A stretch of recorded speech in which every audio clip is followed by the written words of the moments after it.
오늘 아마 여러분들 강연 들어보시면 정말 깜짝 놀라실 겁니다. 진짜가 뭔지 한번 보실 건데요. 바로 오래 기다릴 거 없이 바로 시작해도 되겠죠? 네, 첫 번째 연사를 모시도록 할 텐데요. 살림살이는 계속 팍팍해지는데 이상하게 국가가 우리한테 세금은 점점 더 많이 요구하죠. 네, 뭔가 좀, 그리고 내가 동의하지도 않았는데 자꾸 이거 내라 저거 내라 되게 많이 하면서 국가가 우리를 보호해주는 게 아니라 우리가 국가를 챙기고 있는 그런 느낌이 좀 많이 드실 텐데, 뭔가 문제가 있어도 문제가 있는 거겠죠. 그렇죠? 근데 이제 그 문제를 오히려 진짜 가치로, 진짜 다른 관점에서 한번 이야기를 풀어가 보도록 하겠습니다. 네, 준비됐나요? 네. 자, 첫 번째 연사를 모시도록 하겠습니다. 쥐가 잡으면 안 되겠죠? 네. 쥐는 고양이에게 잡는다. 김정우 교수님을 무대로 모시도록 하겠습니다.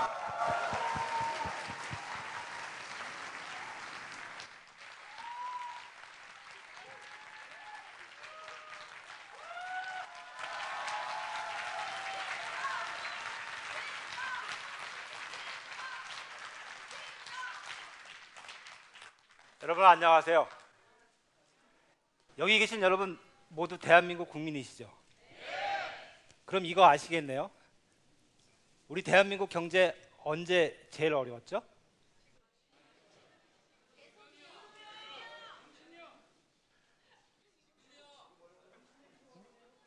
IMF 때 아니에요? 지금도 더 어렵죠? 한번 보실게요. 조금만 기다려주세요. 1998년 IMF 정말 어려웠어요. 그때 우리 재정적자 24조 9천억이었어요. 근데 여러분들 말씀하신 것처럼 지금도 많이 어려운 것 같아요. 한번 보시자고요. 98년에 적자 24조 원, 아까 말씀드렸죠. MB 정부 때 2009년 적자 43조 원이었어요. 박근혜 정부 작년에 적자 아직 시간이 좀 안 돼서 추정치 46조 원이에요.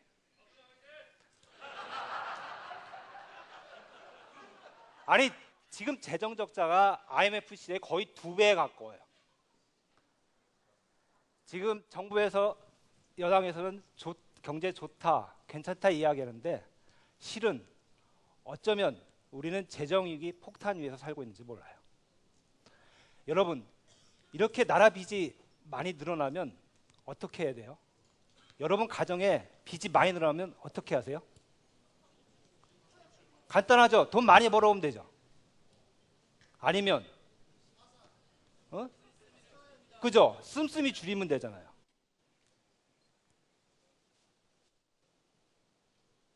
근데 지금 대한민국 정부 그렇게 하고 있나요? 맞아요. 한번 보시죠. 먼저 벌이 볼까요?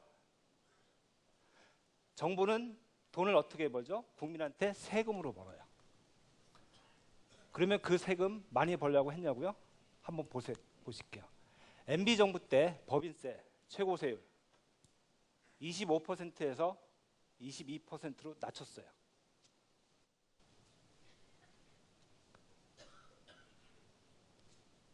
네. 근데 세금 낮춰주면 국민 좋죠. 근데 세금 낮춰주더라도 우리 서민들 세금부터 먼저 낮춰줘야 되잖아요. 근데 그렇게 안 했어요. 그러면 안 되잖아요. 그죠? 근데 박근혜 정부 들어와서 좀 뭔가 하려고 해요. 뭐 했죠? 담배값, 소주값 인상했어요. 담배값 인상할 때 얼마 늘리려고 생각했는지 아세요?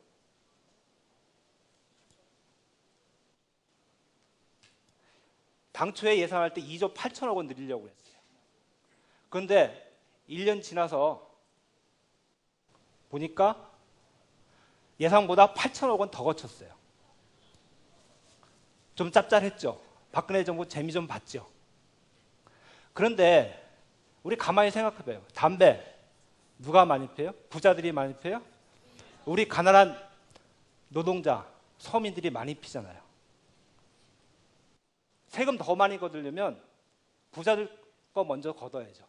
우리 가난한 사람들, 서민들 거 먼저 걷으면 안 되잖아요. 그리고 우리 작년에 기억나시죠? 연말정산. 우리 봉급쟁이 애간장 타들어 왔잖아요. 그런데 정부는 뭐라고 얘기하죠? 여당은 뭐라고 이야기하죠? 증세는 없다고 얘기하죠. 근데 우리 서민은 증세는 있다고 믿고 또 한다고 생각을 해요. 이 정도 되면 정부에서 대통령이 진실한 사람이라면 이제 우리 재정이 이렇게 어려우니 국민 여러분 세금 좀 더 내주십시오 라고 부탁하고 사과해야 돼요. 여러분 그런 말씀 들어보셨어요? 못 들어보셨잖아요. 그러면 이제 돈 버는 측면 봤으니까 씀씀이 측면 봐야죠. 아까 어떤 분도 말씀하셨지만 허리띠 졸라 매야 돼요. 그런데 허리띠는 졸라 매기는커녕 지금 있는 돈 펑펑 쓰면 안 되잖아요. 그렇지 않아요, 여러분? 근데 우리 어떻게 쓰나 볼까요? 국고보조금 누수액이 2013년도 한 해만 해도 1조 원 정도 돼요. 그리고요, 또 뭐가 있을까요? 하도 많아서 제가 생각이 안 나요. 한국형 전투기 한다고 해서 18조 원 쓰고 있는데 그거 유명무실해졌어요. 또 뭐가 있을까요? 4대강 사업한다고 22조 날려버렸어요. 자원회계 한다고 40조 투자해놓고 5조만 해소해버렸어요. 35조 날려버렸어요. 이러면 안 되잖아요. 그죠? 여러분, 속력 안에 기름이 흐르는데 그 기름을 살살 빼먹는 사람 뭐로 처벌하죠? 특수절도죄로 처벌해요. 그러면 세금 걷어다가 세금 쓰는 사람들 살살 빼먹으면 뭐라고 처벌해야 되죠? 저 같으면 국고 특수절도죄로 처벌하고 싶어요.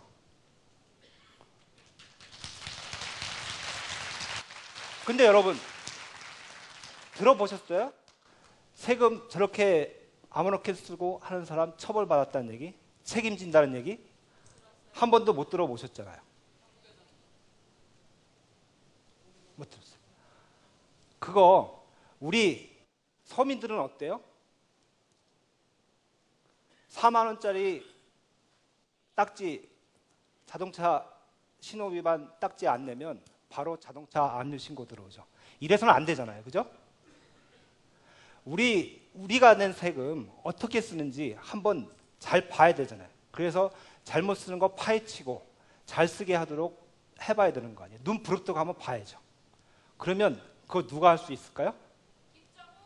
예, 제가 할 수 있어요.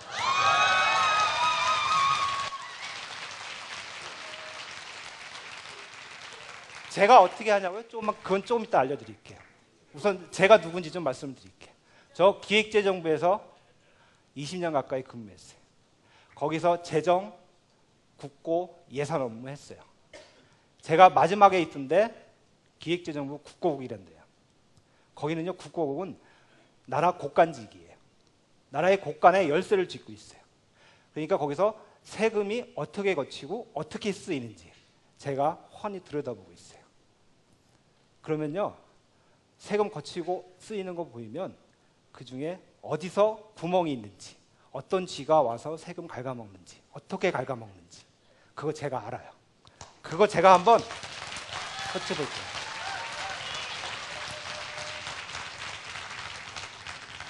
그런데 그래서 제가 고양이가 되려고 하는데요, 진짜 고양이 같은지 모르겠어요.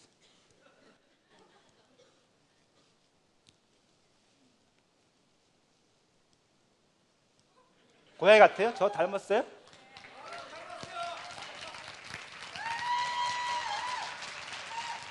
그래서 제가 슈퍼 고양이처럼 뭐 하나 만들어냈어요. 국가재정 V3라고 하는데요. 이거 안철수 의원 만드신 컴퓨터 바이러스 막는 백신이 있죠. 거기에서 좀 따왔어요. 제가 좀 미안해요. 그런데 잘 들어보시면 제가 안철수 의원보다 나을 거예요.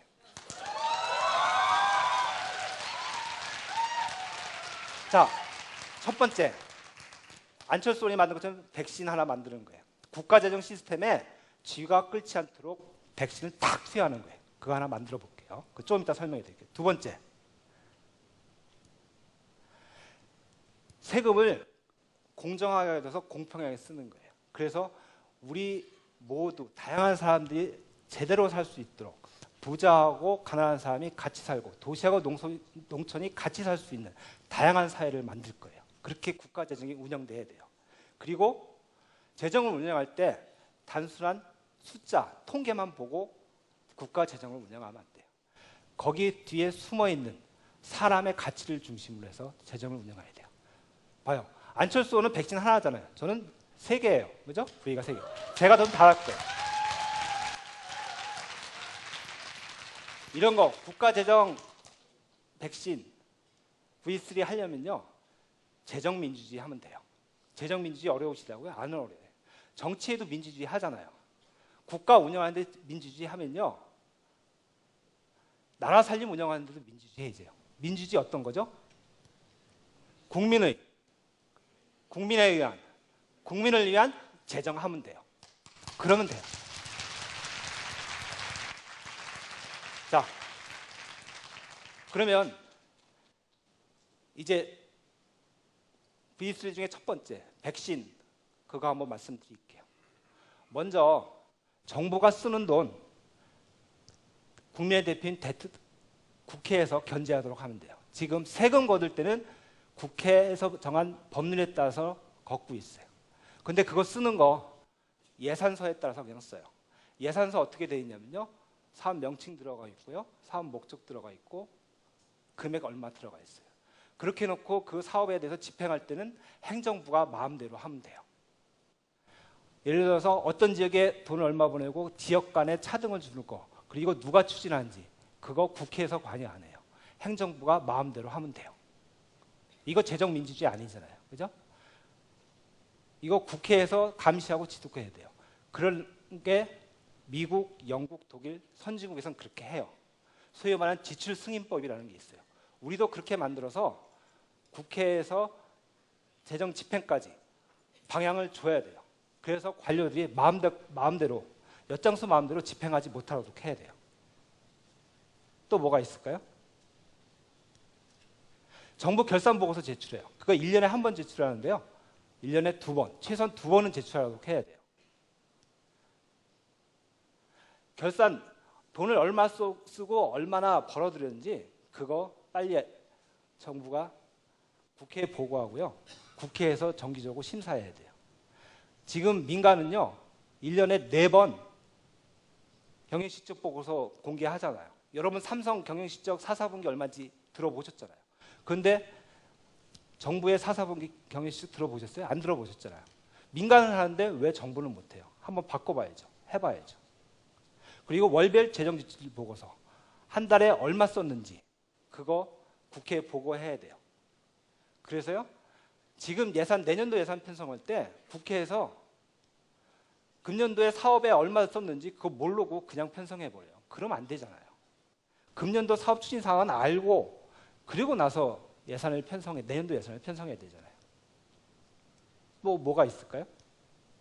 상시적으로 회계감사 도입해야 돼요. 국회에서 매달 경제운영 실적 보고서 받으면요. 그거 보고 위법사항 있으면 감사원한테 회계감사 요구해야 돼요. 또 뭐가 있죠?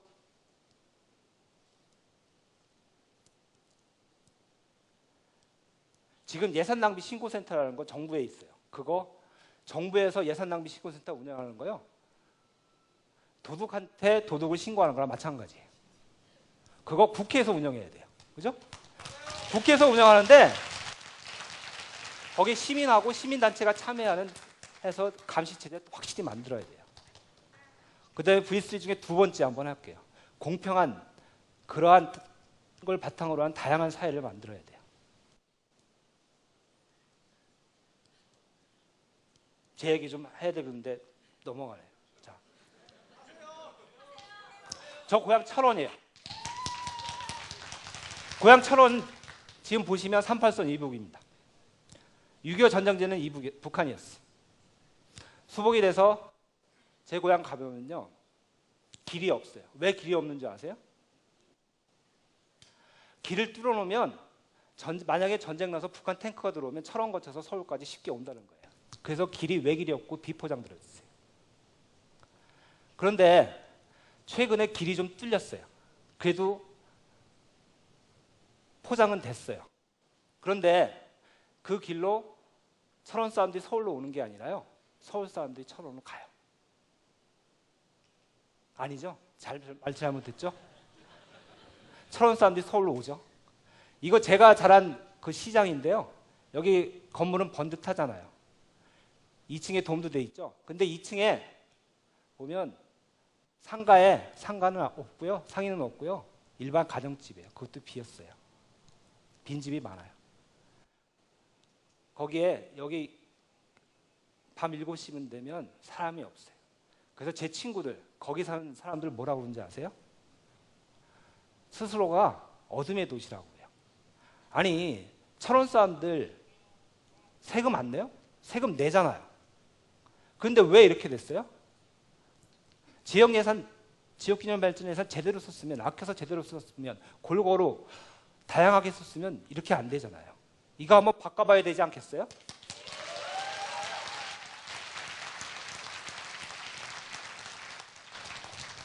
사람의 가치, 자꾸 숫자로만, 통계로만 재정을 펼치다 보니까 이런 일이 발생한 거예요.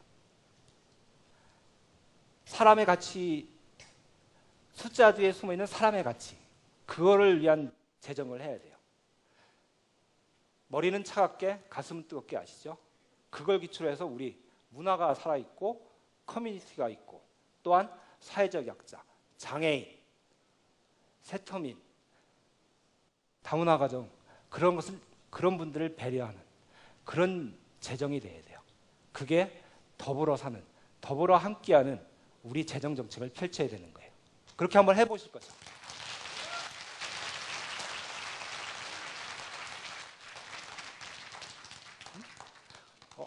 그래서 저는 이런 생각을 좀 갖고 있어요. 정치란 여러분하고 같이 한번 좀 생각을 해보고 싶어요. 정치란 어떤 걸까? 국가다운 국가에서, 지역다운 지역에서 사람이 사람다운 사람으로 살아가게 하는 거, 그게 정치 아닐까요? 여러분, 저와 함께 그런 정치 한번 해보시죠. 감사합니다.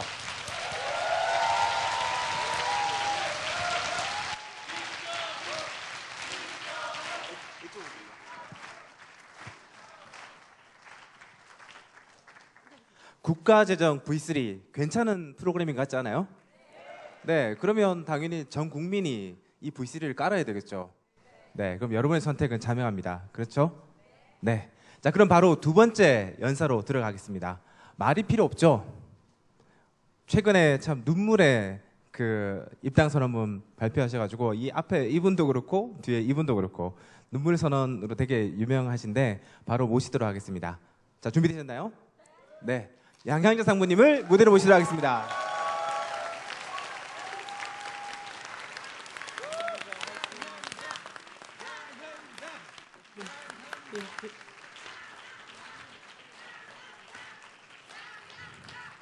고맙습니다. 네. 여기 엑스표에서라 그랬죠? 안녕하십니까, 양향자입니다. 제가 사실 2박 3일간 갇혀 있다가 오늘 아침에 나왔습니다. 제가 자발적으로 간 거고요. 오늘 아침에 제가 출근이래요. 죄송합니다. 여기 오면서 이제 저희는 25주년 결혼 기념일이었습니다. 작년 5월 6일이. 근데 오면서 어머님께 전화를 드렸더니 평소 같으면 네 뭐하고 다니노? 이러시거든요. 근데 오늘 아침에는 밥은 먹고 다니나? 그래서 오늘 굶었습니다. 예. 네, 제가 오늘 말씀드릴 것은 여성에게도 아내가 필요합니다.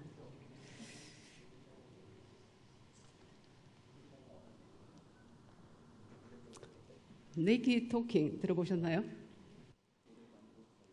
제가 삼성이라는 얘기를 쓰겠습니다. 삼성에 있을 때 개발이 이렇게 굉장히 바빠지면 매일 뭐 일주일에 2주고 이렇게 밤을 샙니다. 그러면 어머님의 그 말씀의 수위가 점점 올라갑니다. 그래서 어느 날은 새벽에 퇴근을 했는데 이상하게 이게 그릇 닦는 소리가 쾅쾅 나세요. 그래서 살 들어갔습니다. 근데 이게 갑자기 내가 이 집에 식모가 이러시는 거예요. 그래서 뭐가 확 날라오는데 행주였습니다. 그럴 때마다 저는 어머님 손을 붙들고 그날은 회사를 못 갑니다. 손을 붙들고 대중목욕탕으로 행합니다. 그래서 거기 가서 물속에서 주물러 드리고 어머님 사고 나셔서 이제 손이 별로 많이 불편하신데 주물러 드리면서 마음을 풀어드리곤 합니다. 그게 탕속 대화법입니다. 네이키드 토킹, 알몸 대화라고 좀 이상하잖아요. 네. 근데 제가 입당식을 하고 다음날 이제 회사를 정리하러 갔습니다. 근데 보통 때처럼 5시에 나서서 5시 반 이전에 회사를 갔는데 언제나처럼 회사는 그때는 이제 정리를 했습니다. 11일자로. 그렇지만 제가 13일 날 본부도 당당하게 가서 짐에 가서 운동을 하고 사우나를 갔더니 우리 여자 엔지니어분들, 여사분들께서 다 알아봅니다. 335 제가 사우나 들어있는데 들어옵니다. 그래서 또 거기서 탕속 대화를 했습니다. 네이키드 토킹인데 사진을 찍을 수가 없더라고요. 아쉬웠습니다. 그래서 그렇게 하고 지금은 나왔습니다. 네. 남자와 여자는 같이 태어납니다. 처음에는. 똑같이. 근데 다르죠? 뭐가 다릅니까?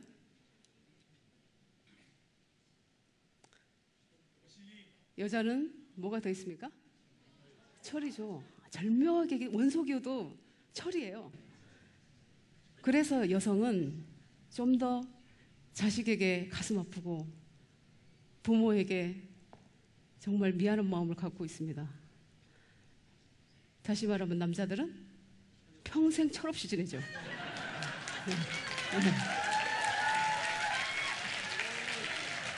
그래서 우리 여성이, 철든 여성이 남성을 함께 품으면서 살아야 됩니다. 저는 근데 그 철을 못 갖고 태어났습니다.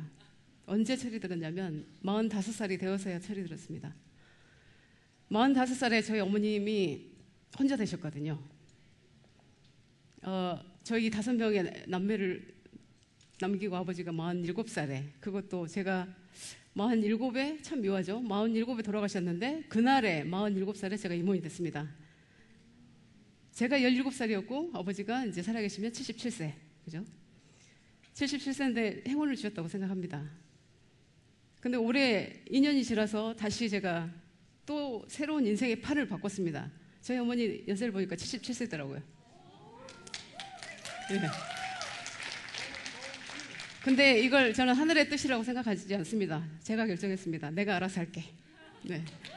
근데 제가 45세 철이 든 이유가 어머니가 구순의 노부모를 모시면서 두 분 다 치매가 걸리셨어요. 치매 얼마나 힘든지 아시죠? 저희 어머니 45세 30년 동안 치매 노인 두 분을 다 무릎에서 돌아가시겠습니다.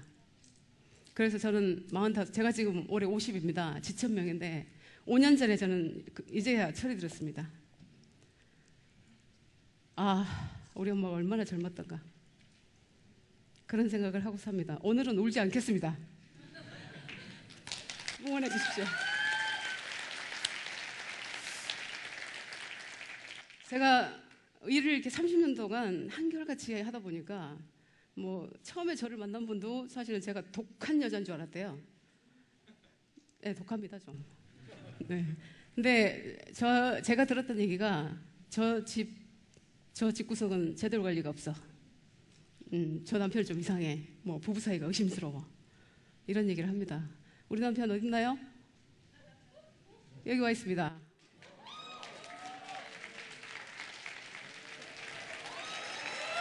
네. 저희 남편이 저를 2번 만났을 때 뭐라고 했냐면 제 아내로 맞이하겠습니다. 2번 만났을 때 그렇습니다. 나는 저런 미친 게 있나 이랬습니다. 그랬는데 점점점 저희 남편에서 내 편으로 오더니 이제는 아내의 역할을 하고 있습니다. 그도 그럴 것이 제가 임원되고 나서 꿈을 이루어졌어요. 무슨 꿈? 기간제 백수. 근데 제가 지금 백수입니다. 그래서 부부 백수가 됐습니다, 지금. 그래서 여러분이 좀 응원해 주셔야 됩니다. 부부 백수를 살려주셔야 돼요. 네. 네. 저는 반도체 30년 동안 하면서 정말 수많은 일들이 있지 않습니까? 그 반도체의 어떤 라이프 사이클하고 우리 여성하고 참 맞더라, 이런 생각을 많이 했습니다. 반도체가 태어나서 죽을 때까지 우리의 여성의 사람의 어떤 생명의 주기하고 똑같더라, 이런 생각을 많이 했습니다. 반도체를 하려면요, 정말 오케스트라 같은 그야말로 많은 머티리얼, 소프트웨어, 하드웨어, 사람, 패키지, 온갖 게 오케스트라로 돼야 됩니다. 그런데 그중에 아주 사소한 실수가 있어도 이게 쓰레기통으로 가야 돼요. 수억 원이 아니라 수조 원이 날아갑니다. 자, 우리의 생애도 똑같습니다. 영세부터 죽을 때까지가 있는데 어느 한 부분 구멍이 나면 그 인생은 끝이 납니다. 절박합니다, 저는. 그래서 반도체 30년을 뒤로 하고 박차고 나왔습니다. 네. 저는 우리 친구들하고 매일같이 이제 이렇게 부릅니다. 우리 티 없는 친구들. 제가 매일 점심 때 티를 냅니다. 티는 커피입니다. 같이 밥 먹고 같이 티를 마시면서 이야기를 합니다. 어느 날 우리 선임 하나가 뒤통수가 이상합니다. 앉아서 일을 하는데 그 어려운 마음이 뒤통수부터 저한테 전해져 옵니다. 그래서 이선님, 우리 오늘 티내는 시간 이선님으로 할게. 같이 갔습니다. 자초지종을 들어보니까 친정어머니 때문에 미치고 팔짝 뛰겠대요. 애를 봐주시는데 허구한 날 집 나가시고 괴롭다고 얘기를 하더라고요. 그래서 제가 물어봤습니다. 제가 경험이 있으니까 집이 구조가 어떻게 돼 있니? 현관방 있고 안방, 방이 3개라고 합니다. 애가 하나니까요. 근데 어머니 방 어디 쓰셔? 현관방 쓰신대요. 왜? 사위도 어렵고 내 집도 아니고 시어머니도 아니고. 그래서 현관방을 쓰는데 제가 바로 얘기했습니다. 방 바꿔. 이런저런 얘기를 하더라고. 못 바꾼다고. 바꿔. 짐 그대로 놔두고 바꿔, 그냥. 그래서 두 부부가 현관방을 쓰고 어머니한테 내드렸습니다. 다음 날부터 어머니 절대로 그러지 말라고 하지만 주인이 바뀌었습니다. 집에. 친구가 오면 차라도 한 잔 주고 싶은데 이놈의 집이 내 집이 아닌 겁니다. 나는 그저 아이 보고 그냥 현관방에 사는, 우리 속된 말로 얘기하는 식모죠, 식모. 그 이상도 그 이하도 아닌 겁니다. 우리가 우리의 부모를 이렇게 해야 됩니까? 그래서 아이를 안 낳습니다. 나 위에 또 다른 희생자를 만들고 싶지가 않은 거예요. 정말 비일비재하게 봤습니다. 그리고 우리 어린이집 있습니다. 어린이집 법이 허용하는 최소한의 아이들이 들어가 있습니다. 예를 들면 3만 명에 30명? 정말 피가 터집니다, 들어가려면. 그나마도요, 너무너무 일이 많지 않습니까, 저희가? 근데 웁니다, 갑자기. 왜 그래? 그러면 그때가 시간이 8시인데 6시 애들 다 갔을 거라고. 우리 애만 지금 이제나 저제나 엄마 올까 기다리는 것 그냥 들린대요. 일을 하고 있는데도 그 먼 데서 엄마 하는 소리가 들린다고 그래요. 그런 여성분들을 너무나 많이 봤습니다. 근데 그런 세월들이, 내가 겪어온 그 세월들을 이 친구들이 그대로 지금 가고 있구나, 이런 생각이 많이 들었습니다. 그래서 제가 2014년도에 대표 멘토 생활을 했습니다. 기업에 있으면서 대표 멘토를 한다는 것은 쉽지 않았습니다. 이상하게 멘토들이 한 20명이 있는데 저는 슬픈 내용만 올라옵니다. 저한테는. 어떻게 하면 취업을 좀 할 수 있어요? 어떻게 하면 아르바이트 자리를 좀 얻을 수 있을까요? 그 이메일 써주는데 한 사람당 3시간 이상이 걸립니다. 그러다가 옵니다, 저도. 그때부터 조금씩 생각을 했습니다. 내가 여기서 하는 것도 좋지만 밖에서 또 나가서 우리 청년들, 우리 여성들, 우리 부모들을 위해서 일을 해야 되겠다. 저는 입당을 결심한 뒤로 생각을 했습니다. 제가 30년 반도체 생활이지만 50년을 살아왔습니다. 7,000명이지 않습니까? 그때까지 가졌던 저의 경험은 이제 이제 갓 꽃을 피우고 있는 우리 여성들, 청년들에게 나누어주고 50부터 시작되는 제 삶은 같이 가는 우리 50대, 60대 우리 여러분들과 함께 가겠습니다. 네.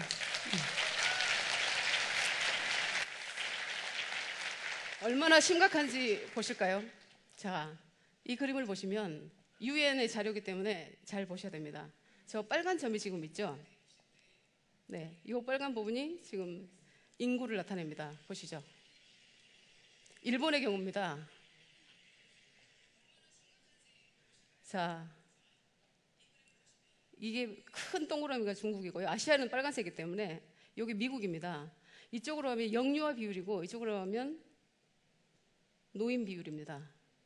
그런데 보시면 지금 일본이 가장 심각하죠. 우리나라가 여기입니다. 지금 미국이 이 정도 와 있습니다. 근데 어떻습니까? 미국과 일본은 시스템으로 잘 돼 있습니다. 근데 일본이 지금 굉장히 어려운 경제 위기에 봉착해 있다는 거 아시죠? 우리도 따라가고 있습니다. 급격히. 그래서 이런 모양이 나오고 있습니다. 우리나라가 한 4배 정도 되더라고요. 영유아 비율, 0~4세 비율과 65세 이상 이렇게 어른들 비율이. 그래서 이 부분을 저희가 터치를 해야 됩니다. 제가. 네.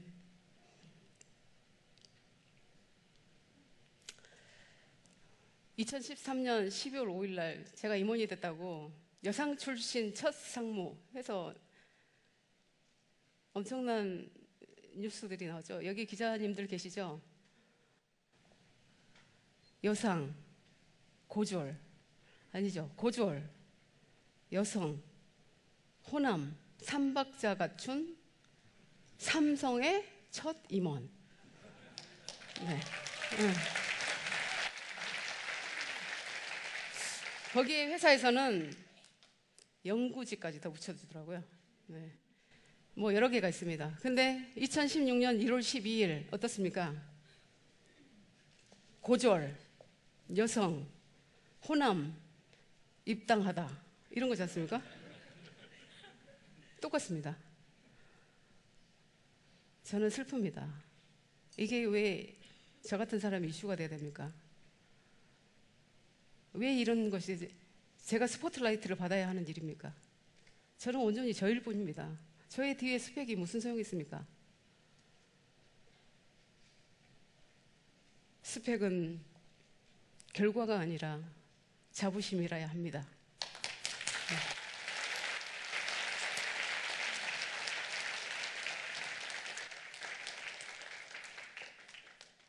저도 회사에서 차별받는 일이 있었습니다. 왜 없었겠습니까? 제가 연구원 보조로 들어왔는데 어떤 개발을 하지 않습니까? 개발자 리스트를 내요. 그러면 어떤 보상도 받고 이런 일을 하는데 항상 제 이름은 없었습니다. 어느 누구도 내가 개발자 명단이 없는데 그걸 문제시하는 사람이 없었어요. 어린 마음에 가슴은 아팠죠. 울지 않겠습니다. 그래서 공부를 했습니다. 겨우 사내대학을 나오니까 그 명단에 들어갑니다. 그리고 석사를 받으니 이제는 진정한 연구원으로 쳐줍니다. 박수 쳐주세요. 네.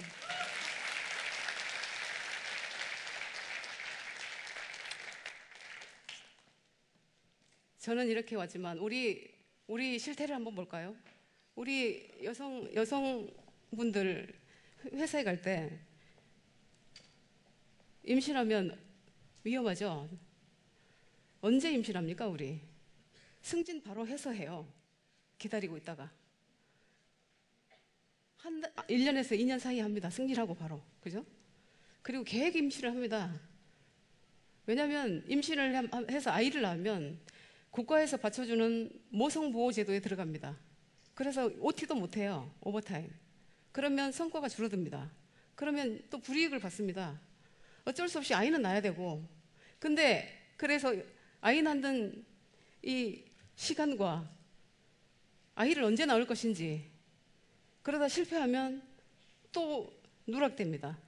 저희가 대리가 4년이고 그 아래 사원이 4년인데 1~2년 차에 낳아야 됩니다.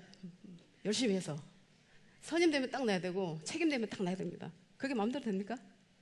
왜 아이 낳는 것을 회사와 동료하고 남편과 가족이 아닌 회사와 동료와 상의를 해야 됩니까, 우리가?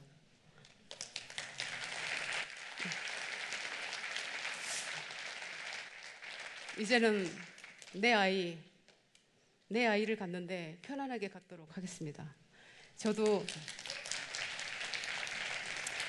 저희 어머니가 저희 큰딸을, 지금은 25살 대학원생입니다만, 태어났을 때 저는 2달 휴가를 주더라고요. 근데 정말로 모 방송에서 제가 하루 전까지 근무를 했다고 하더라고요. 맞습니다. 하루 전날도 그것도 밤 10시까지 하고 왔습니다. 금요일이었거든요. 의사가 곧 나옵니다. 곧 나옵니다. 그걸 월요일부터 그러더라고요.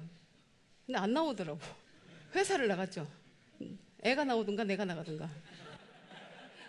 회사를 나갔습니다. 그래서 금요일 날 밤까지 일을 하고 토요일 날 혼자 가서, 남편 미안합니다, 혼자 가서 났어요.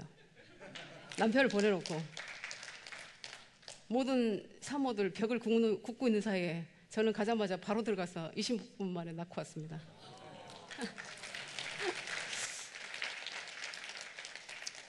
이제는 정말 편안하게 우리 아이를, 그래서 0세에서 4세까지 44살까지 저도 부산에다가 아이를 떼놨습니다. 딸내미를. 2달 채 못 된 아이를 거기다 놓고 오는데 상상이 되세요? 미칠 뻔했습니다. 부산에서 여기까지 오는데 앞이 안 보였습니다. 그래서 또 울려고 합니다만 안 울겠습니다. 그런데 와서 일을 하다가 전화를 합니다. 말도 못하고 누군지도 모르고 그저 할머니 손에서 자라고 있을 우리 아이한테 전화를 합니다. 할머니가 바꿔주십니다. 왜? 이 소리도 듣고 싶어요. 상상되시죠? 하루에 몇 번씩 시간 날 때마다.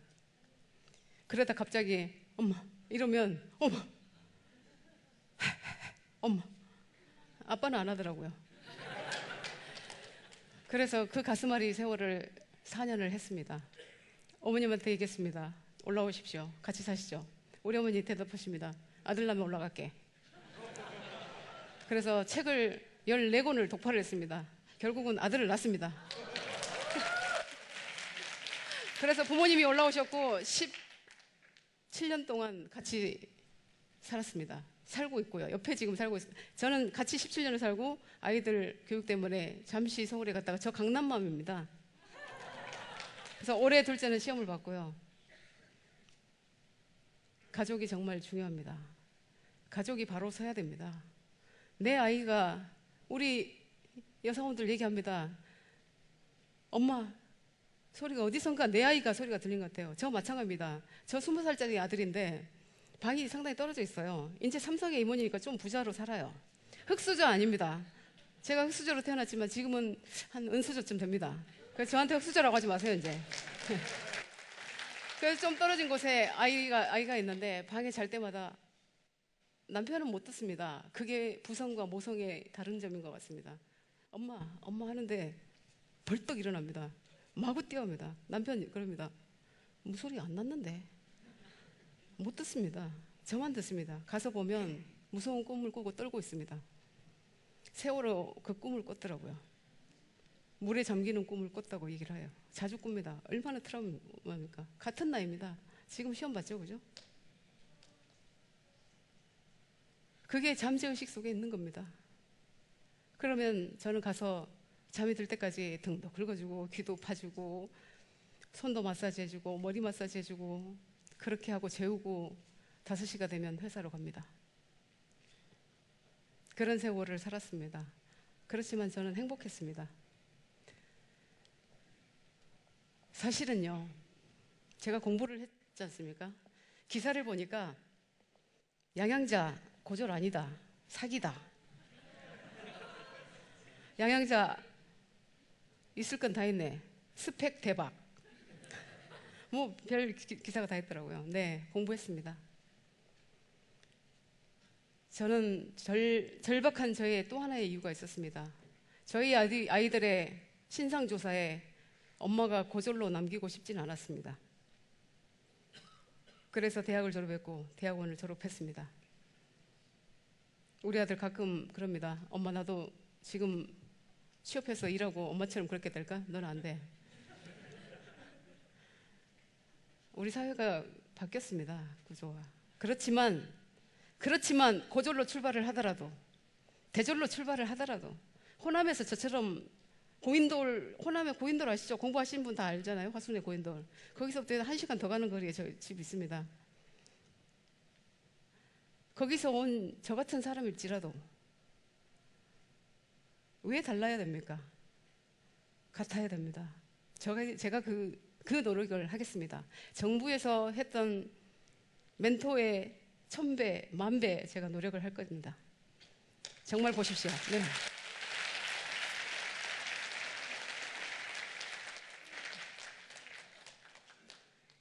저의 입당서 중에 없는 길을 만들면서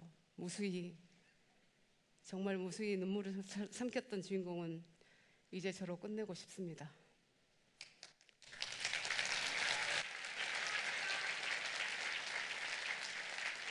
정치가 우리 청년들의 선배가 돼줘야 되고요. 정치가 우리 청년들의 정말 좋은 동료가 돼줘야 되고, 정치가 정말로 우리 정부가 우리 여성들에게는 사랑하는 아내가 돼 주어야 됩니다. 국가가 그 일을 해야 됩니다. 마지막입니다. 제가 이 길을 온다고 했을 때 신문에서 보셨겠지만 전날 사표 냈습니다. 오후 5시쯤에 퇴임서를 탁 내고 쫙 던지고 돌아서는 그 길이 제가 정말 꿈꾸던 퇴임의 길이었습니다.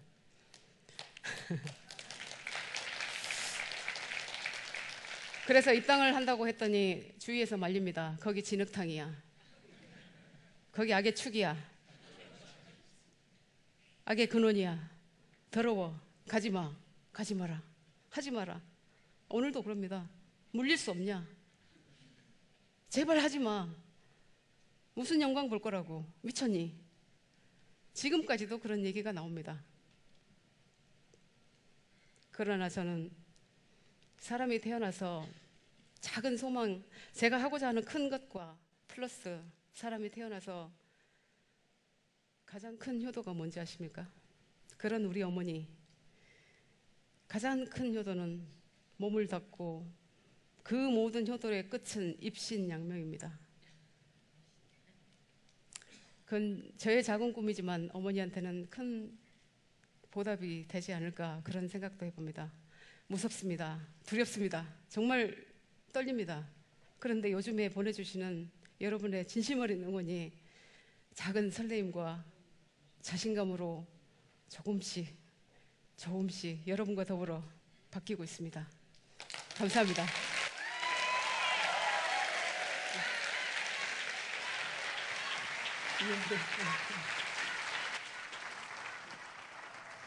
와우, 네, 완전 감동적이시죠. 네, 전 문득 드는 생각이 영국의 왜 유명한 철의 여인 한 분 계시죠. 네, 대처 전 총리 기억나시죠? 저는 한국에는 양향자 성모님이 있지 않나라는 생각이 좀 들더라고요. 네. 나아가서 사실 한국에 있는 모든 철이든 이 여성분들이 사실 대한민국 미래를 만들고 있는데, 이 여성들이 우리나라의 주인공이 될 수 있는 그런 꿈, 그런 것들이 꼭 실현될 수 있도록 하는 이 주인공이 저는 꼭 저 한 명도 정말 지지하고 응원하고 여러분도 그럴 거라고 믿습니다. 보통 강의를 이렇게 막 듣고 나시면요, 굉장히 사실은 이걸 소화하는데 에너지가 되게 많이 들거든요. 그래서 벌써 되게 피곤하다, 막 이게 재미없어서가 아니라 굉장히 많은 에너지를 소모하거든요. 그래서 지금 뒤에 잠깐 여러분에게 이 에너지를 소화할 수 있는 시간을 잠깐 마련해 드리려고 합니다. 지금 홍대에서 굉장히 사실은 유명한 아이돌 7인조 혼성 밴드고 무드살롱이신데요. 이따가 잠깐 보시면 와, 진짜 힐링되고, 그리고 우리가 더불어 함께 나가거나 그런 것들을 많이 느끼실 겁니다. 네. 조금 더 시간이 있으시죠? 네, 잠깐 준비한 동안 제가 또 한마디 더 드리겠습니다. 혹시 이 이야기 들어보셨나요? 윗집에 아이가 막 뛰고 있어요. 그래서 아랫집에 애들이 자꾸 뛰니까 결국 아저씨가 있다가 안 되겠다. 그냥 위에 가서 막 이야기하면 싸울 것 같으니까 근처 슈퍼마켓에 가서 아이스크림 삽니다. 그래서 아이스크림 사서 윗집에 올라가가지고 똑똑하니까 아주머니가 나오시죠. 그래서 아랫집에 누군데요? 아이스크림 사왔어요. 그러니까 그러면 당연히 윗집에 눈치를 채겠죠. 아유 우리 아이 때문에 아랫집에 다시 올라오셨네. 그래서 감사합니다 하고 이 아저씨가 내려왔어요. 내려왔는데 아이가 또 뛰고 있는 거예요. 막 쿵쿵 계속 막 뛰고 있는 거예요. 그러니까 밑에 있던 아주머니가 아유 당신 저렇게 올라가가지고 되게 매너 있게 아이스크림 사들고 가서 알아차리게 했는데 그것도 못 알아차리고 진짜 너무하네. 막 이야기를 합니다. 그러니까 남편이 다른 이야기를 해요. 아니 나 그것 때문에 올라간 거 아닌데? 아니 당신 윗집에 올라가서 조용하라고 올라간 거 아니야? 아닌데? 왜 올라갔어? 윗집에 뛰는 아이가 누군지 알아보러 갔어. 영구가 뛰고 있더라고. 아는 아이가 뛰면 안 시끄럽잖아 라고 이야기를 하는 거죠. 어떤 이야기인지 아시겠죠? 우리가 그냥 떨어져서 보면 다 그게 그것처럼 보이고 뭐 하는 짓이야 이런 생각하지만 사실은 가까이 가서 들여다보고 알게 되면 사실은 달라지게 되는 거죠. 알면 사랑하게 되는 그런 느낌. 우리가 지금 그런 이야기들을 만들어 간다는 거 동의하시죠? 네. 그러면 네 준비되세요? 네. 아직 준비를 또 하고 있다 봅니다. 네. 아까 혹시 그 상무님이 보여주시던 그 막 시각화 도구 혹시 보셨나요? 막 올라가면서 하는 그 도구도 굉장히 신기하지 않으세요? 그 갭마인더라고 하는 도구거든요. 그게 있으면 굉장히 다양한 유엔에서 만든 굉장히 다양한 자료들을 X축, Y축 예를 들면 굉장히 우리가 뭐 개발 지수 대비 인간의 어떤 행복도라든지 그런 것들을 1950년부터 2015년까지 시간축에 따라서 쫙 다 보실 수 있어요. 누구나 다운로드 받을 수 있고 마음대로 사용할 수 있고 굉장히 좋은 도구다 보니까 상무님이 오늘 딱 보여주시니까 이게 한국에 지금 인구 절벽이라는 게 정말 오고 있구나를 확실히 느끼실 텐데요. 그 도구들 여러분도 한번 찾아보시고 갭마인더 찾으셔서 한번 함께 여러분도 이것들 이용하시면 좋을 것 같습니다. 네, 이제 다 됐습니다. 자, 여러분 뜨거운 마음으로 무드살롱 환영해 주십시오. 안녕하세요. 네, 저희 무드살롱이고요. 저희가 오늘 곡을 여러분들이 다 아실 만한 곡을 한 곡 준비했고요. 한 곡은 1960년대 저희가 60년대 노래를 많이 커버해서 하는 팀이거든요. 그래서 다 같이 즐길 수 있게 저희가 준비를 했습니다. 첫 곡으로 서울의 아가씨라는 곡 들려드리겠습니다. 저희가 아까 얘기 들었던 것처럼 홍대 밴드인데 되게 신나게 하는 밴드거든요. 그러니까 여러분 다 같이 즐겨주시면 좋을 것 같아요. 오, 잘하시다. 가볼게요. 자, 준비하시고 1, 2, 3, 4.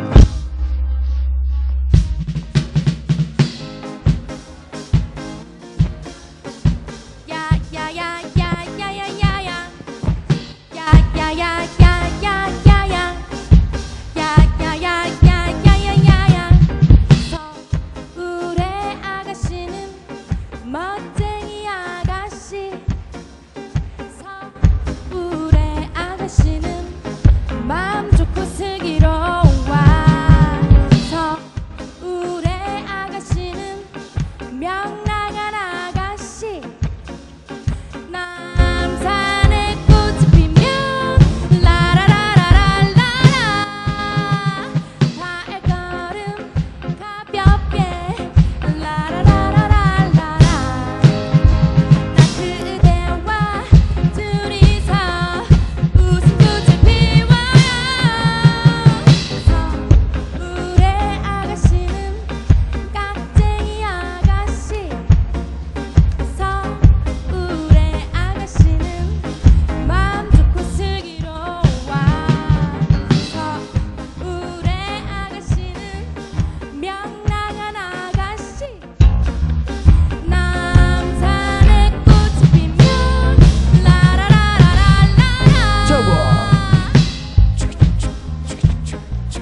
아저씨는 멋쟁이 아저씨.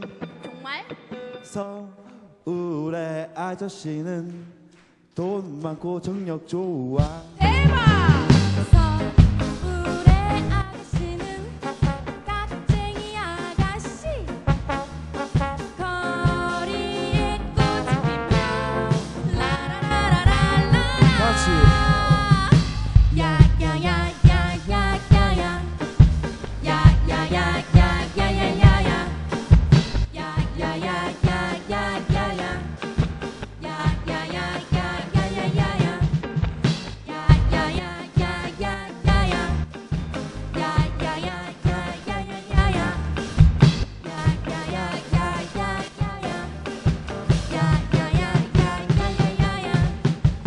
아 여러분들 저희랑 같이 춤을 한번 신나게 한번 춰볼 건데 같이 춰보실래요? 네 감사합니다. 네 저희 그러면 춤을 알려드릴게요. 1번 춤 1번 쪽이 앞으로. 네. 자 이 친구 따라해 주시면 돼요. 저 팔을 이렇게 흔들으세요. 네. 다 같이 우와 와 장난 아니다. 최고다. 엉덩이도 흔드는데 네 좋죠. 정말 잘하시네요. 자 이게 1번 춤이고요. 자 2번 춤 앞으로. 자 허리를 잠깐 숙여주시고 자 이렇게 팔을 흔들어. 네. 옆 사람 안 다치게 이렇게. 자, 아시겠죠 여러분? 그리고 3번 춤은 이제 여러분들이 추시고 싶은 거 아무거나 추시면 돼요. 아시겠죠? 네. 저희랑 같이 신나게 춤춰보시고 또 저희 공연을 재밌게 즐겨주시길 바라겠습니다. 자 해볼게요. 둘, 셋. 원, 투, 원, 투.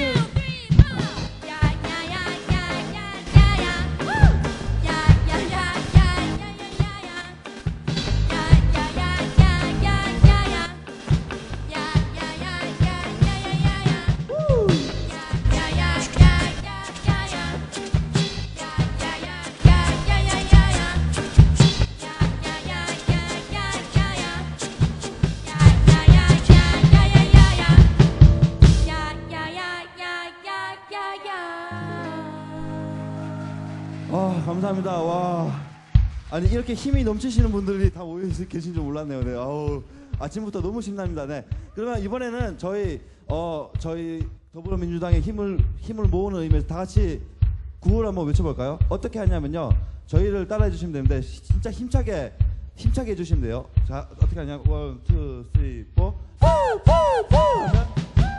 네, 이렇게. 좋아요.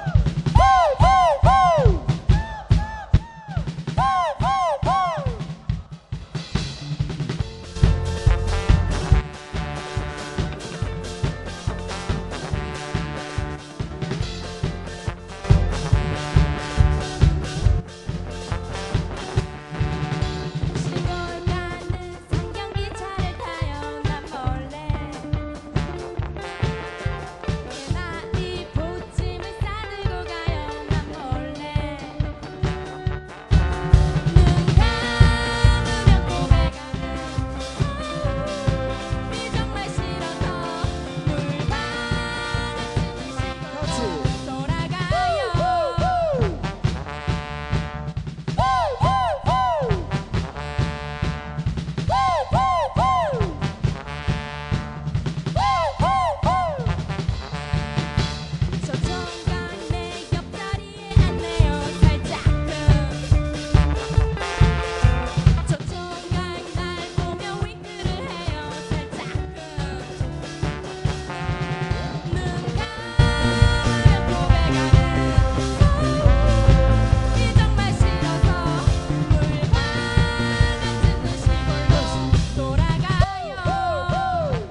네, 아쉽게도 앵콜곡이 없다고 하네요. 네, 다시 한번 큰 박수 부탁드릴게요. 무드살롱의 공연이었습니다. 앞에요, 김정우 교수님과 양향자 상무님의 강연 들으셨는데요. 그분들 직접 만나고 싶지 않으세요?